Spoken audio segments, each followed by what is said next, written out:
Welcome back to the deep dive. You might have seen some buzz recently about a proposed name change for, well, a very familiar institution, the Pentagon. Hmm. Specifically, a shift back to an older title, the Department of War. On the surface, it sounds like just a change of words, right? You think so? But the history behind these two names, war versus defense, Mm. and what each represents, it's actually a fascinating journey. It really is. It's a journey that traces America's military evolution, its national identity, and how we as a nation have, continually perceived our role in the world. And this isn't just some modern debate that popped up. No, it's a tension that runs through centuries of our history, and it's come roaring back recently with a presidential executive order. What's truly fascinating here is how that nomenclature, the very name we choose, isn't merely a label.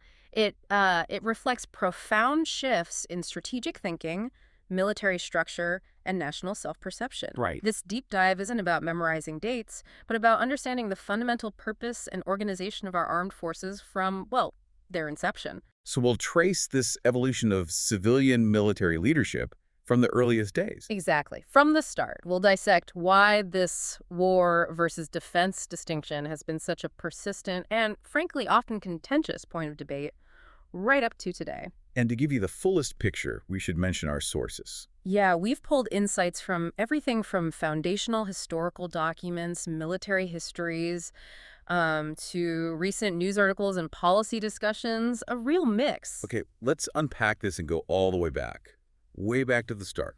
The American Revolution, Where it all began. the spark of necessity for organized military leadership, ignited surprisingly early, actually. June 12, 1776. Right in the thick of it.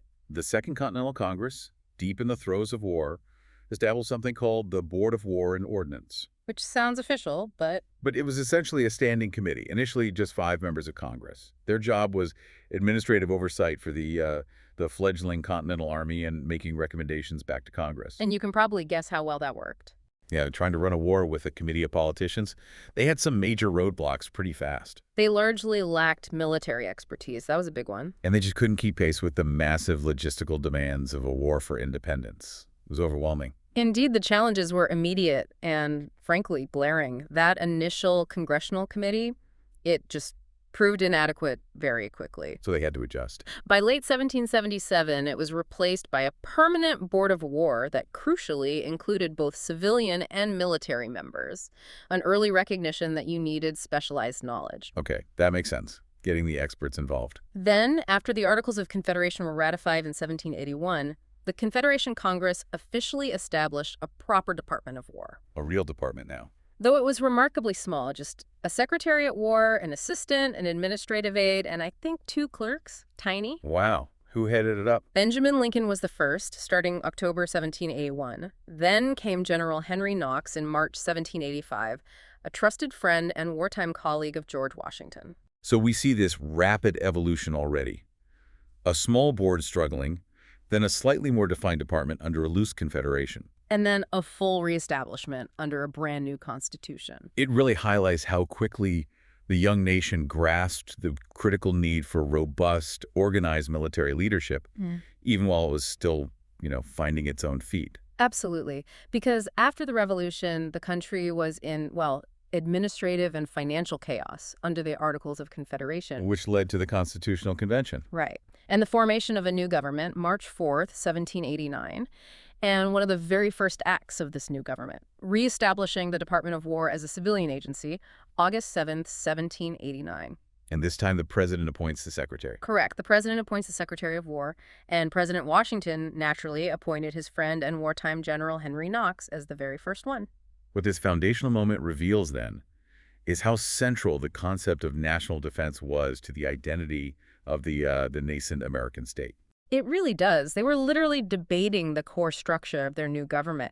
But a military establishment managed by a dedicated department was just non-negotiable from day one. The fact that the Department of War was one of the first cabinet departments says a lot. It speaks volumes. And initially, it oversaw both the Army and even early naval affairs before the Navy got its own department in 1798. It shows the pragmatic priorities in a pretty dangerous world. Okay, moving into the 19th century. The new nation's facing constant threats, right? Internal and external. All the time, Foreign adversaries, ongoing conflicts with Native American nations. It was a busy period. And the Department of War was right in the middle of it, managing frequent army reorganizations Yeah. and, believe it or not, struggling to just find a permanent HQ. Yeah, the fire situation was pretty bad. Can you imagine trying to run a military command when your building literally keeps catching fire or getting burned down? Yeah. 1800, a fire destroyed the building, books, files, everything. And then the War of 1812. The British burned down their new building.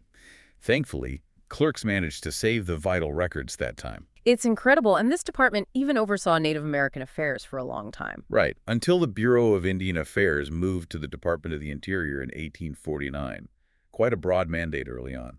That administrative chaos, the sheer volume of responsibilities you mentioned, especially after the War of 1812, it really pushed the department toward knitting a more structured approach. So reforms started happening. Secretary of War John C. Calhoun in 1818 formalized this. He took these sort of disparate subdepartments and turned them into a system of specialized bureaus. Like what?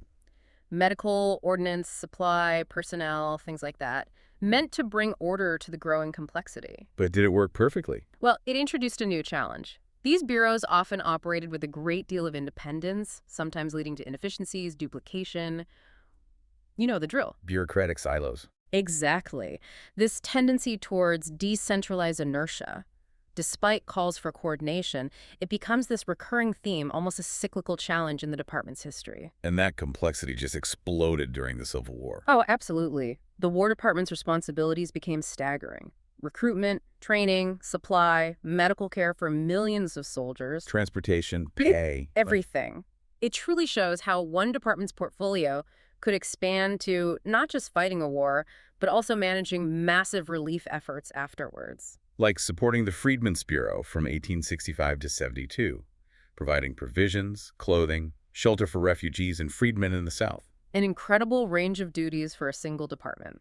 It raises that question again. How can one department effectively manage such diverse, rapidly expanding functions without being overwhelmed? And those independent bureaus you mentioned. Often led to inefficiencies. It was a persistent problem. And this period also highlights the ongoing issue of just office space. Still no permanent home. Well, from 1820 to 1889, they were in a building near the Executive Mansion. President Grant eventually started construction on the massive State, War, and Navy building. The Eisenhower Executive Office Building now. That's the one. But it took 17 years to complete. And even then, by the late 1930s, the War Department was again scattered across D.C. Space constraints again. Just as the nation is gearing up for another global conflict, bad timing. Critical timing. Okay, moving into the 20th century. These issues of efficiency and organization, they weren't just themes anymore. They became critically exposed. The Spanish-American War in 1898 really laid it bare. Massive problems, inefficiency, duplication of effort, a severe lack of centralized control over those autonomous bureaus. But someone had to fix it. That's where Elihu Root comes in as Secretary of War in 1899. He saw the need for radical change. What did he do? Root replaced the politically appointed commanding general with a professional general staff, led by a chief of staff. Their job: plan and supervise military operations, advise the secretary and the president. That sounds like a really significant step, modernization. It was, in theory, a crucial shift, moving from reactive management to proactive strategic planning. Root wanted to move away from services acting independently towards integration. Right. There's always a but. He left his reforms incomplete when he departed in 1904. And crucially, his successors, like William Howard Taft, actually abandoned some of them. The bureaus regained much of their independence. So that tension again, efficiency versus inertia. Exactly. The desire for efficiency born of conflict often gives way to decentralized comfort in peacetime, only to be relearned painfully in the next war. And unfortunately, those lessons were relearned the hard way. World War I.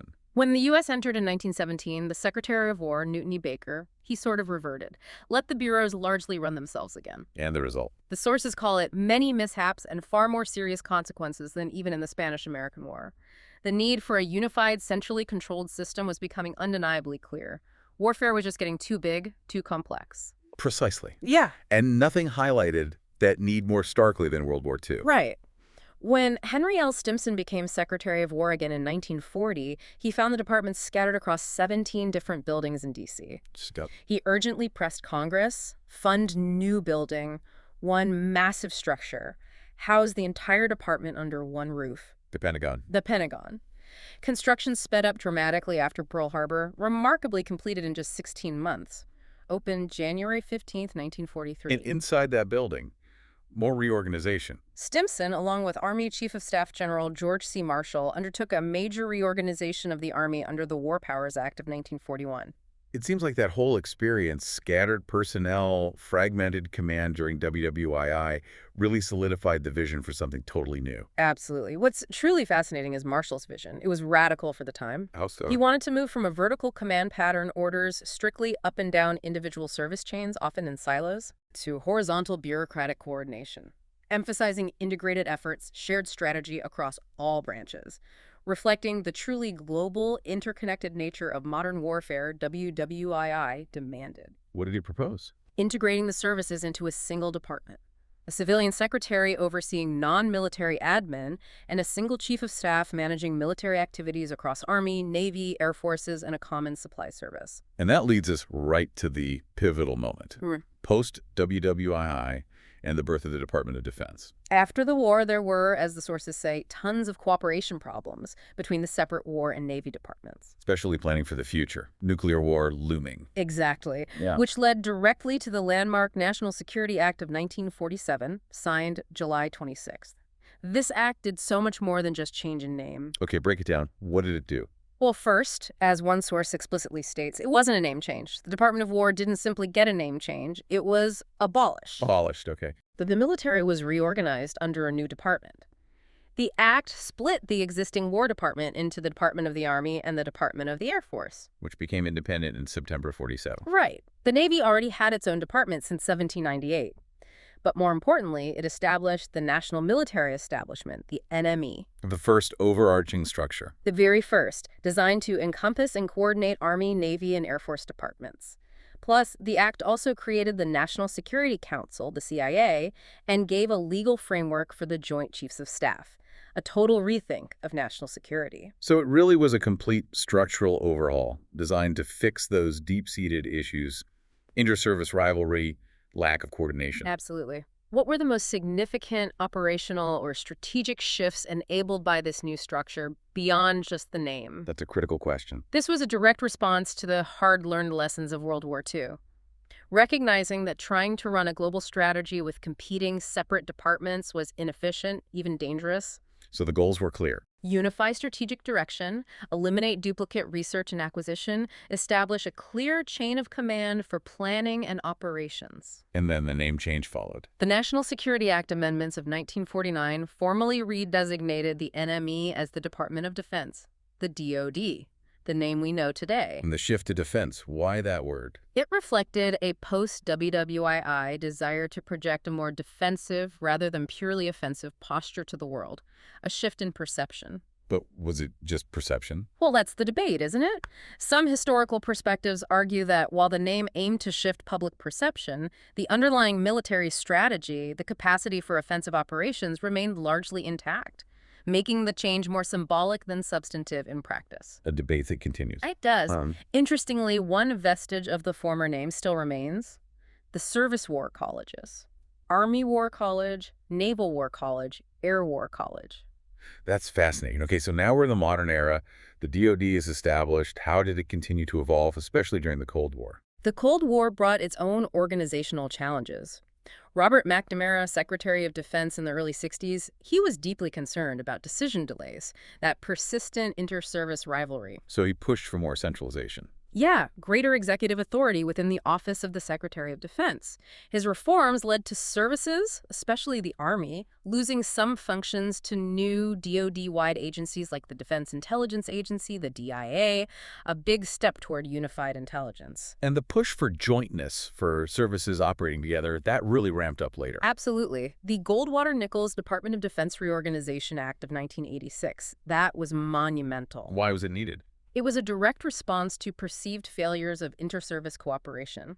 Things like the Iran hostage rescue attempt in 1980, the invasion of Grenada in 83. What did Goldwater-Nichols actually do? It fundamentally changed how the Pentagon operated, pushed services toward joint warfighting by establishing a very clear chain of command. How so? Under Goldwater-Nichols, the combatant commanders those in charge of regions or global functions, they now report directly to the Secretary of Defense, not through their individual service chiefs. So the service chiefs. Largely relegated to administrative roles, organizing, training, equipping their forces, but not directly commanding them in battle. A profound shift, making sure they fought as an integrated team. That's a massive change. Centralizing operational command. Then the Cold War ends, the landscape shifts again. Right. The 90s brought significant budget and personnel cuts, another wave of reorganizations. Things like Project Quicksilver. Quicksilver in '89, the Vanguard Task Force in '90 aimed at reducing forces, streamlining headquarters. The '91 NDAA, the Annual Defense Bill, even mandated annual cuts to management headquarters personnel. Lots of studies, task forces. All aimed at streamlining, redesigning the Army's headquarters for a smaller post-Cold War force. Then the 21st century brought its own profound, immediate challenges. Indeed. Secretary of the Army Thomas White had just set up a realignment task force, working to streamline HQDA. And then 9/11 happened. September 11, 2001. Terrorists crash a hijacked plane into the Pentagon. Partial collapse, fire, tragically, 125 fatalities, 60% of them Army personnel. Incredible bravery, though, the comms personnel staying behind. Heroic, Yeah. staying in the burning building to keep vital systems functioning. Since then, further reorganizations. 20% cut in HQ management spending in 2013, more changes in 2017, 2018 under Secretary Esper's Army Reform Initiative. Like realigning Installation Management Command. Exactly, and redesignating the head of that as Deputy Chief of Staff, G9, responsible for installations, civil affairs, soldier and family support. HQDA today still has those directive and supervisory functions. 2 staffs, civilian secretariat, military Army staff supporting the secretary, policy resources, soldiers, families. Which brings us right up to the present, to that intriguing development we mentioned at the start, September 5, 2025. The executive order. Proposing to allow the use of Department of War as a secondary title for DoD and the Secretary of Defense. A fascinating turn after all this history. It absolutely is. Stated rationale from the White House. Signal our strength and resolve, ensure peace through strength, And demonstrate. our ability and willingness to fight and win wars, not just to defend. Secretary of Defense Pete Hegseth said it was about going on offense, not just on defense, raising warriors, not just defenders. And they even redirected the website. Defense.gov went to war.gov. For a time, yes. A very visible sign of the intended shift. So after all that evolution towards defense, a structural overhaul, a name reflecting a posture, we're suddenly debating war again, even as a secondary title. Right. What were the political and legal hurdles?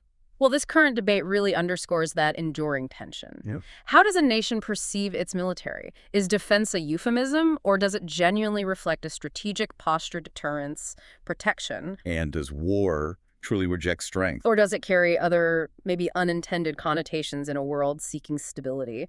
While the executive order tried the secondary title route, It faced pushback. it still faces significant hurdles for any formal wholesale change.